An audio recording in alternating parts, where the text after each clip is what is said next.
Somebody just took the files back, not leaked them, not lost them, took them back after they were already inside the pipeline that was supposed to make them public. 40 boxes. Kennedy assassination records. MKUltra records. Pulled by the CIA, mid-process, before anyone outside the agency got a real look. And the person whose job it is to stop exactly this kind of thing, Director of National Intelligence Tulsi Gabbard, is now at the center of a fight that Washington cannot spin its way out of. Before we continue, take 1 second to like, subscribe, and tap the bell icon so you don't miss more real stories like this. If you followed the JFK files for any length of time, you already know the pattern. A release gets promised. The release happens. And somewhere in the fine print, something is still missing. This time, the missing part has a number attached to it. 40 boxes. And a name people did not expect to be dragged into a cover-up story. MKUltra. Stick around. Because by the end of this, you're going to understand exactly why lawmakers are threatening subpoenas, why the CIA is calling this political theater, and why a disagreement over a single word, raid, is distracting everyone from the actual question nobody in Washington wants to answer. Let's start with what actually happened. According to intelligence officials and testimony given directly to Congress, the CIA reclaimed 40 boxes of records connected to the JFK assassination and to MKUltra, the CIA's infamous Cold War mind control program, while those boxes were still moving through the declassification process. Not before review started. During it, some lawmakers described it in dramatic terms as though CIA personnel had physically stormed into Gabbard's office and hauled the boxes out the door. Gabbard's team pushed back hard on that specific claim, insisting there was no raid on the Deanie's office. And here's the trap everyone keeps falling into. That denial is true. And it changes nothing, because the real question was never about the word raid. The real question is whether the CIA pulled custody of records that Congress, the Office of the Director of National Intelligence, and the public had already been told were headed toward release. And on that question, nobody on the CIA's side has offered a clean answer. So, why does Gabbard matter here at all? As DNI, Gabbard sits above the CIA in the intelligence hierarchy. She's the president's top intelligence advisor, with oversight authority over the very agency now accused of clawing files back. When the White House ordered assassination records declassified, it was Gabbard's office that was supposed to make that order real, chasing down documents, moving them to the National Archives, forcing agencies that had sat on this material for 60 years to finally let go of it. That mission had already caused friction long before this week. Reporting earlier this year described Gabbard's staff physically showing up at a CIA facility to get Kennedy, RFC, and MKUltra assassination files moving. From the CIA's side, that looked like an intrusion. From Gabbard's side, it looked like enforcing a presidential order that had been ignored for decades.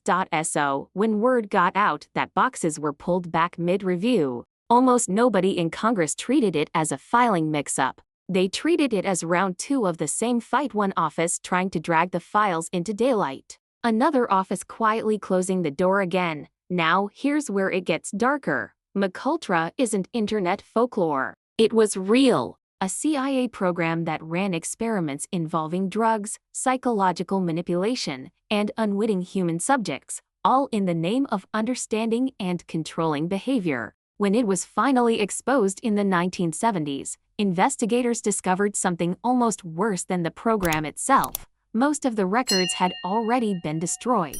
Investigators never got the full picture because the agency made sure the full picture couldn't be reconstructed.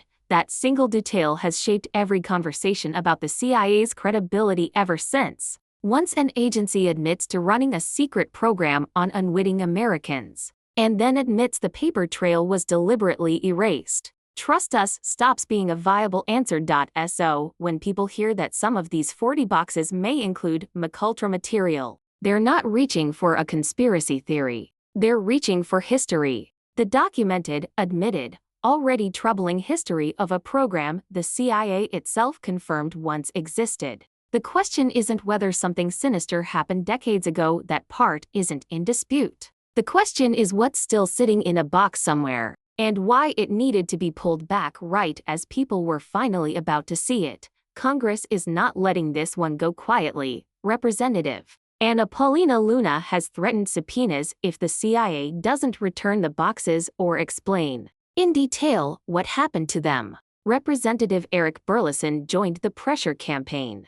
Their demand isn't complicated: give Congress access, or explain exactly why you can't. Luna also said something that should catch your attention: lawmakers received conflicting information about at least some of the boxes. That phrase, conflicting information, is how every one of these stories grows bigger than it should be. It means one office is saying one thing, another office is saying something else, and the people asking the questions can't independently verify either version. The CIA's response was blunt. A spokesperson dismissed the hearing as political theater, pointing out that the key witness was testifying under subpoena rather than volunteering as some kind of whistleblower. That may be a fair point. It might even be true. But after 60 years of the JFK files trickling out in fragments, trust the process is not a phrase that lands the way it used to.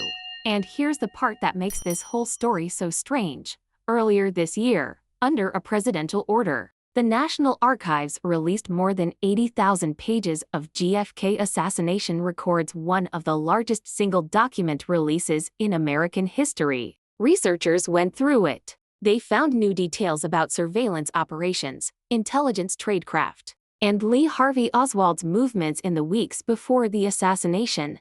None of it overturned the official conclusion that Oswald acted alone. So think about that for a second. 80,000 pages. And still no answer to the question that's haunted this country since 1963. That's the strange curse of the JFK files. Every release is enormous, and every release somehow still leaves the biggest questions untouched, which is exactly why 40 boxes can overshadow 80,000 pages. People have learned, after 6 decades of this, that the real story isn't in what gets released. It's in what quietly disappears from the pile before anyone counts it. So where does that leave us? Maybe these 40 boxes really are routine, old administrative paperwork, embarrassing internal memos, nothing that changes the historical record. That's possible. Bureaucracies lose track of things without a conspiracy attached, but maybe they're not. Maybe somewhere inside those boxes is the piece that finally explains why an agency has spent 60 years managing this story instead of simply telling it, until Congress gets real access. Not a summary, not a briefing, but the actual boxes. Nobody outside a small circle of officials actually knows which version is true. So I'll ask you the same thing lawmakers are asking the CIA right now. Do you think these boxes are routine paperwork the government is just slow to hand over? Or do you think there's something in there that somebody still doesn't want you to see? Put your answer in the comments, and if you want to see where this goes next, make sure you're subscribed, because this story is nowhere near finished.